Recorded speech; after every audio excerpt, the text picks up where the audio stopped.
Bisa dikatakan jejak pemilu Indonesia semenjak Indonesia merdeka itu dari 18 Agustus. Kesiapan untuk pemilu 2024 paling lambat 20 bulan. Sesempurna apapun undang-undang pemilu dibuat, catatan sejarah kita itu selalu ada hal yang kurang. Meninggalnya sejumlah penyelenggara pemilu. Baru pertama kali pemilu dilaksanakan dengan 5 kotak. Maksudnya adalah pemilu legislatif dengan pemilu eksekutif digabung.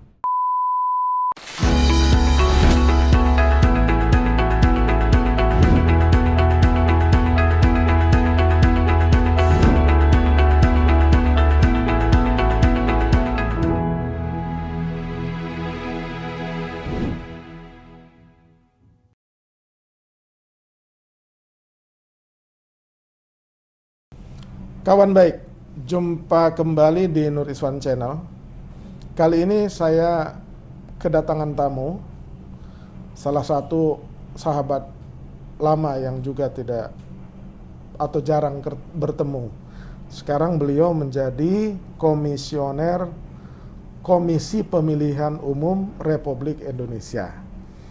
Tema kali ini kita akan berbincang tentang persiapan pemilu yang akan diselenggarakan di tahun 2024 dan sudah disahkan oleh DPR, pemerintah, dan KPU sendiri terlibat di dalamnya, di mana pemilu legislatif dan pilpres itu akan diselenggarakan di bulan Februari 2024. Nah, menjadi pertanyaan penting adalah persiapannya, karena pemilu kemarin konon katanya banyak mengandung masalah.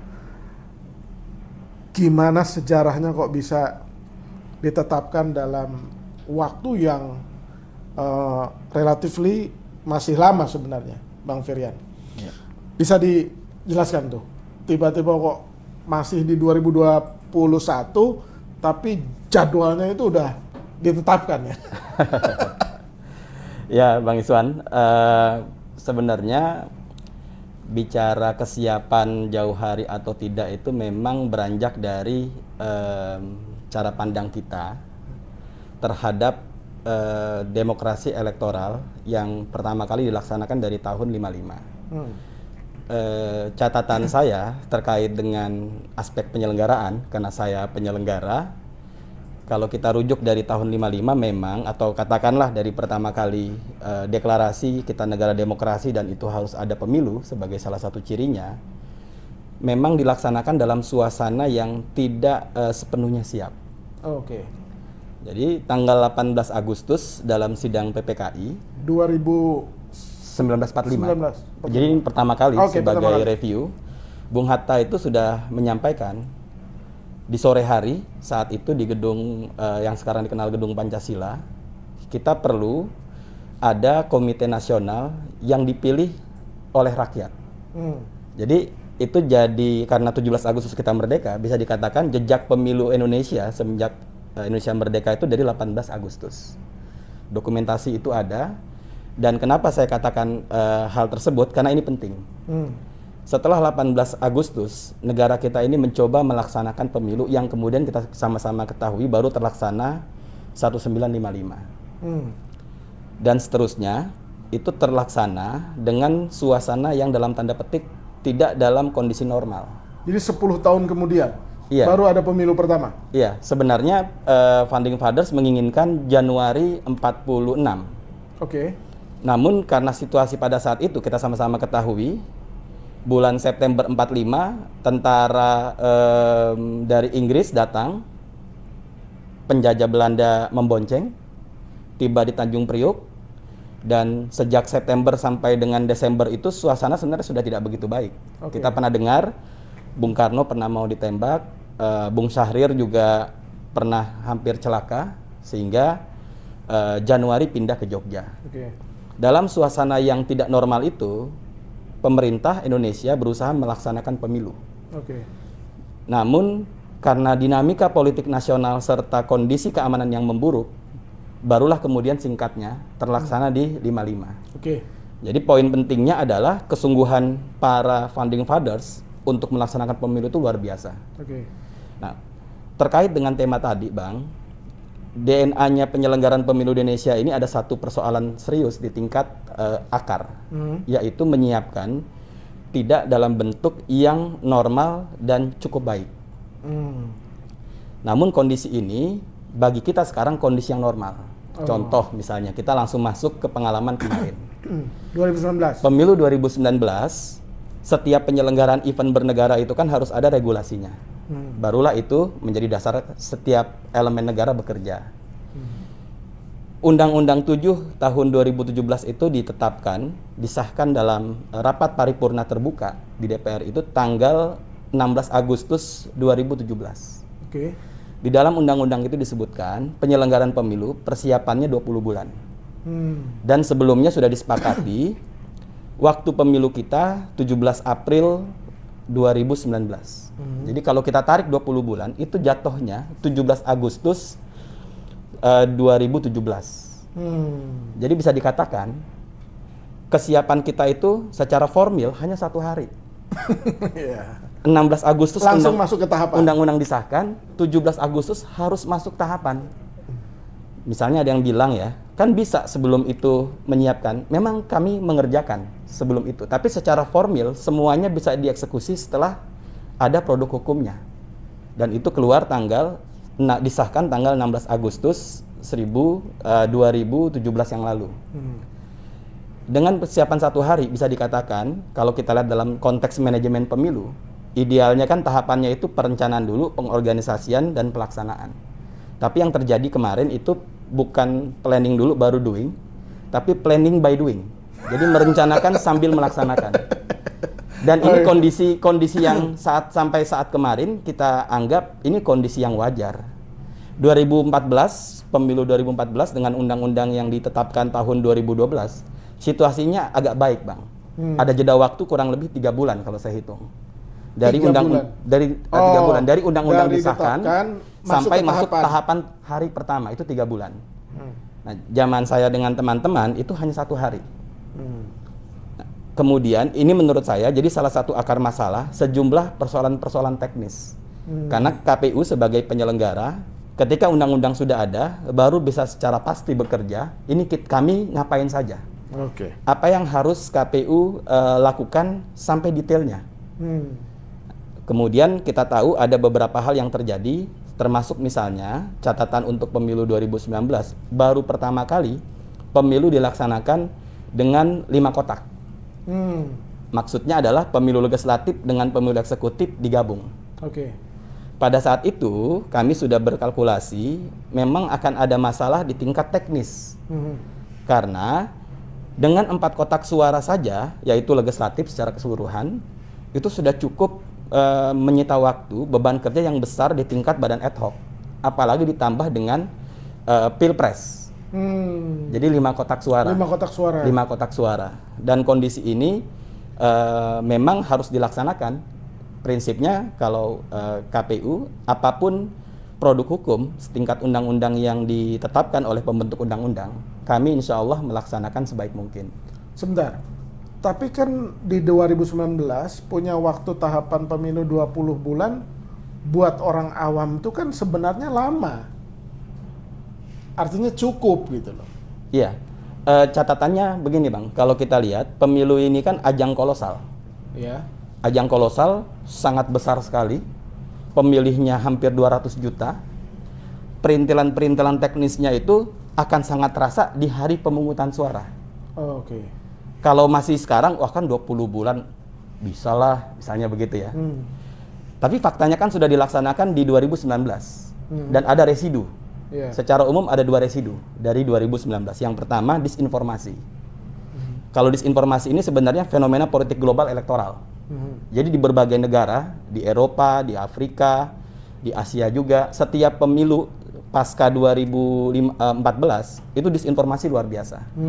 Nah yang kedua, yang kemudian kita juga terkejut dan kita sebenarnya sudah coba melakukan mitigasi, yaitu meninggalnya sejumlah penyelenggara pemilu pada saat pelaksanaan. Tapi kan orang awam melihatnya begini, ini kan pemilu udah setiap tahun, setiap 5 tahun kita lakukan. Tapi kenapa KPU tidak merasa persiapan itu masih nggak matang atau kurang siap, atau sebenarnya serumit apa sih menyiapkan pemilu itu sehingga 20 bulan itu nggak cukup gitu? Ya, memang kita melaksanakan pemilu setiap 5 tahun sekali, Bang. Tapi setiap 5 tahun sekali, undang-undang ini kan selalu mengalami perubahan. Jadi meskipun setiap 5 tahun sekali, KPU hanya bisa bekerja secara nyata setelah undang-undang disahkan. Karena tidak boleh melenceng dari situ. Contoh sederhana, misalnya nanti terkait dengan anggaran. Kalau ada yang dilaksanakan tidak sesuai dengan undang-undang, misalnya dari pemeriksa keuangan bisa mengatakan, loh ini temuan tidak sesuai.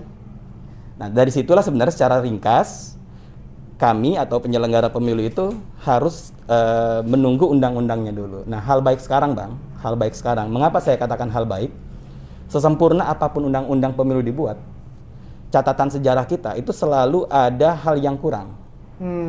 Pemilu 55, undang-undangnya di tengah jalan itu dirubah. Karena ada yang di luar perkiraan.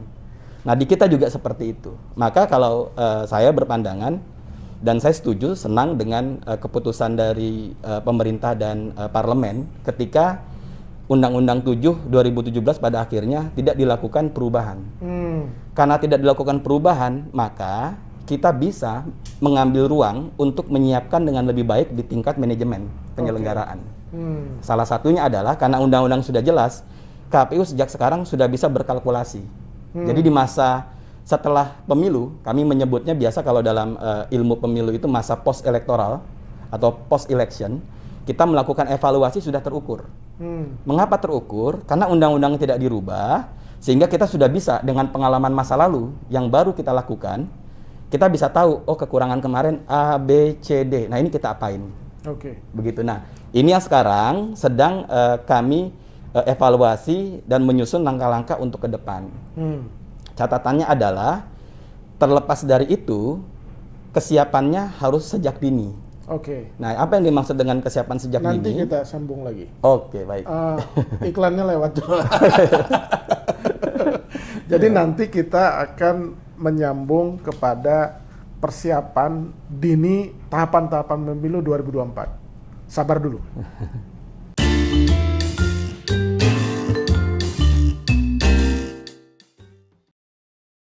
Bang Firian, kita masuk ke tahapan. Karena kita bicara sekarang udah sepakati 25 bulan ya. Artinya persiapannya udah mulai teratur sejak dini lah ya. Nah, serumit apa sih atau seperti apa sih yang disebut sebagai tahapan pemilu? Kan Bang Firian tadi ngomong tahapan pemilu. Itu runtutannya seperti apa atau kompleksitasnya seperti apa sih tahapan pemilu itu untuk 2024? Kalau terkait dengan pelaksanaan, Bang ya, publik secara umum berpikir begini atau kadang dibandingkan dengan di negara lain. Di negara lain itu kok sepertinya bisa ya, pemilu mau dilaksanakan dalam waktu singkat, semua sudah siap. Ada satu hal yang perlu ditimbang ke depan, tapi ini nanti ke depan, yaitu bagaimana pendekatan pemilu berkelanjutan. Jadi pendekatan pemilu berkelanjutan itu yang memungkinkan kita dalam desain teknis penyelenggaraan itu sudah ajak, tidak lagi berubah-ubah. Nah yang kedua, kenapa penting ajak? Karena beberapa hal itu tidak bisa disiapkan dalam waktu singkat. Contoh, kita ambil misalnya daftar pemilih misalnya. Daftar pemilih kita di dalam regulasi itu selalu mulai dari nol, Bang. Kalau sekarang dengan pendekatan Undang-Undang 7, sumber pemutahiran itu dari daftar pemilu terakhir, disinkronkan dengan data dari pemerintah. Dan ini berjalan sejak pilkada sebelumnya. Jadi pilkada, norma kerjanya itu, cara kerjanya diadopsi untuk pemilu 2019. Tapi dimulai dari awal. Ada satu persoalan, dan ini saya yakin banyak orang merasakan. Misalnya, kok DPT selalu bermasalah sih? Yang perlu kita ingat, yang diurus ini hampir 200 juta. Sebagian ada yang tinggal sesuai dengan alamatnya. Sebagian ada yang tinggal di tempat A, alamatnya di B. Sebagian lagi misalnya antara KK dengan KTP-nya alamatnya beda. Jadi sangat kompleks. Nah, yang seperti ini tidak bisa diselesaikan dalam waktu singkat. Perlu cukup waktu yang memadai. Nah, kerangka regulasi kita masih mengatur tidak ada aspek keberlanjutan. Sejak pemilu sebelumnya barulah di Undang-Undang 7 2017 diatur, yaitu pemutakhiran berkelanjutan. Nah, ini norma baru dan kami sedang melakukan penyusunan peraturan KPU agar ke depan daftar pemilih ini jauh bisa lebih baik lagi kualitasnya. Nah, kalau ditanya tahapan pemilu secara pokok apa? Kalau pemilu 55 itu tahapannya 5 ya. Kalau pemilu di Undang-Undang 7 2017 tahapannya ada 11. Ada 2 hal penting terkait dengan tahapan. Kita melihat di pasal 167. Di pasal 167 itu paling tidak ada 2 hal. Yang pertama disebutkan kesiapan untuk pemilu 2024 paling lambat 20 bulan sebelum hari pemungutan suara. Karena disebut paling lambat 20 bulan, berarti bisa dong 25 bulan, 30 bulan. Itu sangat tergantung dari para pihak ingin menyiapkannya sejak kapan. Waktu itu gagasan yang kami sampaikan 30 bulan. Kemudian pembahasan sementara, jadi yang tadi Abang sampaikan itu sifatnya sementara, 25 bulan.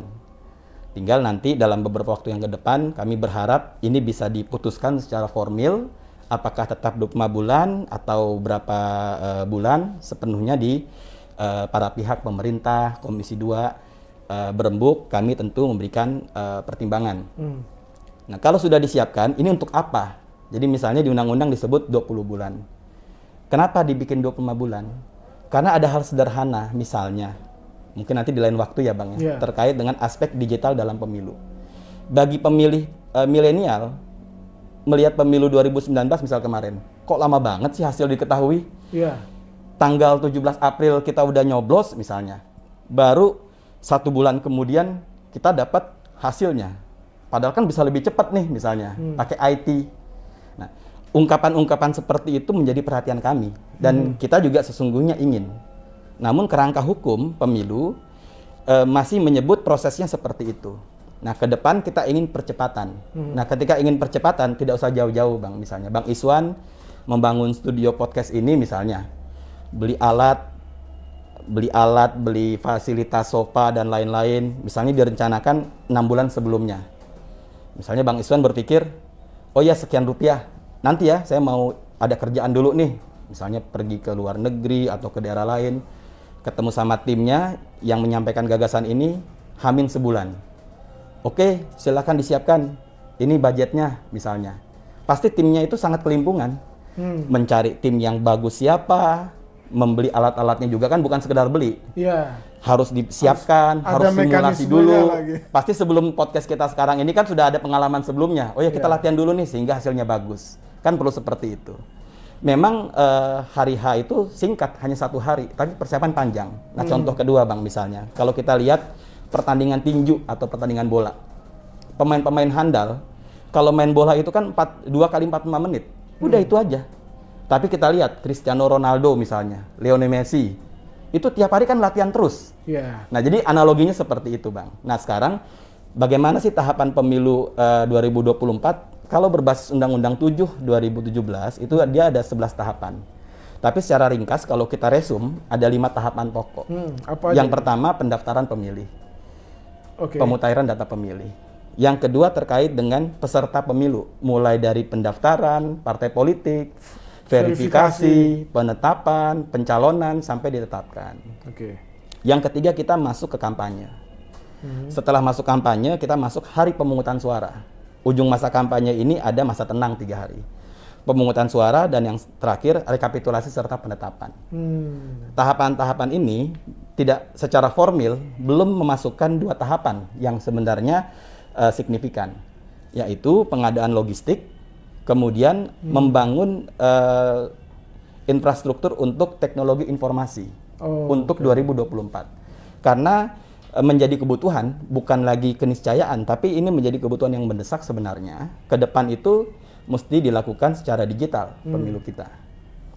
Digital ini bukan bermakna e-voting Bang, tapi tahapan proses yang tadi secara ringkas saya sebut ada 5, paling tidak beberapa tahapannya itu sudah dilakukan secara digital yang muaranya membuat pemilu semakin mudah kepada pemilih, membuat pemilu semakin dipercaya karena transparan dan akuntabel, membuat pemilu menjadi nyaman bagi para peserta.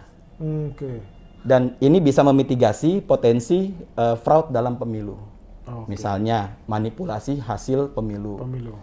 Kalau dalam prinsip pemilu demokratis kan salah satunya Bang ya, berapa suara di TPS sampai ditetapkan di atas tidak berubah. Ini contoh sederhana. Nah, banyak keluhan dari sejumlah peserta setelah pemilu, wah suara saya ini hilang, suara saya ini dicuri misalnya. Kalau kita lihat dari perbincangan ngopi lah sama teman-teman, sebenarnya ada dua Bang. Yang pertama, sebenarnya memang suaranya tidak sebanyak itu.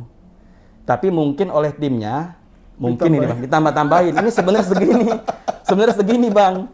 Kenapa hilang itu? Macam-macam, satu. Yang kedua, mungkin ada potensi ya. Ada potensi berubah, misalnya karena ada PSU. Jadi, ya mungkin yang terakhir ketiga, tapi menurut saya sih kalau sekarang sulit Bang ya. Misalnya suaranya diambil. Nah, itu sudah terjawab sejak 2014 ketika KPU RI mengembangkan satu kebijakan sistem informasi penghitungan suara. Dan ini kita lakukan sampai sekarang.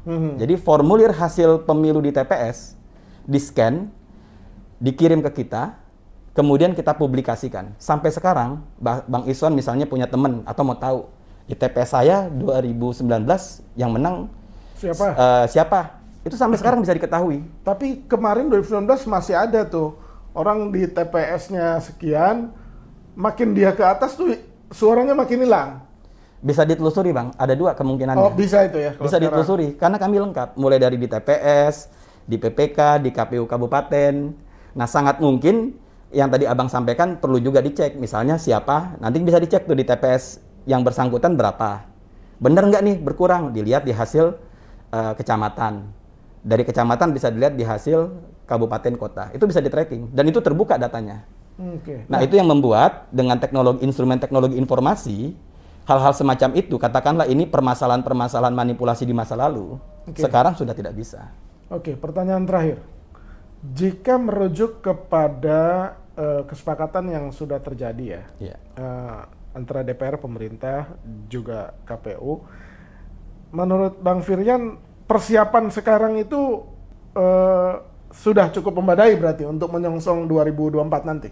Ya, kami beranjak dari pengalaman 2019 Bang, kami punya kesadaran kita harus bisa memberikan dasar-dasar yang baik, kesiapan manajemen yang lebih baik untuk 2024.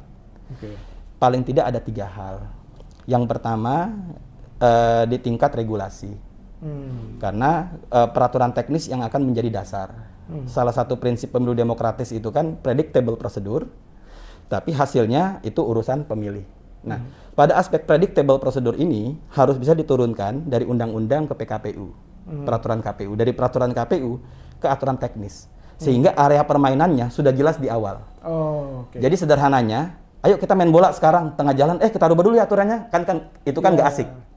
Nah, yang kedua, selain regulasi, keniscayaan berikutnya atau kebutuhan berikutnya adalah membangun sistem informasi pemilu 2024.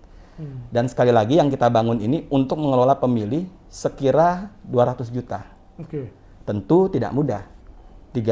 Kurang lebih 200 juta, 514 kabupaten kota, 7 ribuan kecamatan, 34 provinsi. Belum lagi di luar negeri. Jadi kalau misalkan berkaca pada 20 atau 25, tahapannya itu kalau terhitung 20 bulan, itu mulai kapan? Kalau 25 bulan mulai kapan tahapan pemilu? Kalau 25 bulan dia mulainya di sekitar Januari, Bang. Januari 2022. Januari 2022 dengan asumsi sementara direncanakan pemilu kita Februari 2024. Nah, kalau Januari 2022 sebenarnya cukup moderat pendekatan ini karena itu tahun anggaran. Nah, tadi kan saya baru sampaikan 2, Bang ya. Pertama, peraturan. Yang kedua, teknologi informasi. Dan yang ketiga, anggaran. Nah, pemerintah, negara pasti ingin pemilu ke depan ini pemilu yang jauh semakin demokratis. Nah, ketiga variabel ini harus terumuskan dalam bahasa sederhana kepada masyarakat nantinya. Kira-kira gambaran pemilu 2024 itu seperti apa sih? Masyarakat penting mengetahui. Misalnya sekarang, salah satu gagasan yang tengah berkembang jadi wacana publik itu, ini surat suara kita segede gaban. sebesar koran kan? Terlalu besar. Bisa nggak nih dibikin sederhana? Aturannya sudah ada. Nah, kami sedang melakukan pengkajian dan pembahasan apakah dimungkinkan surat suara itu dibuat menjadi lebih mudah, lebih baik, sehingga masyarakat, katakanlah konsumen lebih ramping kita, lah. iya konsumen kita itu lebih firm milih yang mana ya, gitu. Enggak lagi kesulitan nyari. Nah ini kan perlu dirumuskan. Nah itu salah satu yang sedang kami lakukan. Jadi gambaran kesiapan ini sekaligus juga membuat formula pemilu 2024 baik secara gambaran besar, dia harus taat dengan undang-undang. Kemudian yang kedua harus mencerminkan prinsip-prinsip pemilu demokratis. Dan yang ketiga harus bisa terpenuhi secara anggaran. Nah itu sudah bisa tergambar mudah-mudahan akhir tahun ini. Kira-kira seperti apa? Apabila terjadi perubahan komposisi KPU, kan itu akan berakhir di 2022 ya kan? Iya. Itu mengganggu proses itu nggak? Oh enggak. Enggak ya? KPU kan sudah mandiri, sudah tetap, pimpinan bisa berubah, tapi kerja-kerja terus berjalan karena ada sekretariat jenderal. Oh, oke. Dan menjadi penting sebenarnya kalau bagi kita bukan hanya orang, tapi jauh lebih penting adalah Sistem. membangun sistem yang semua sudah menerima itu jauh lebih penting.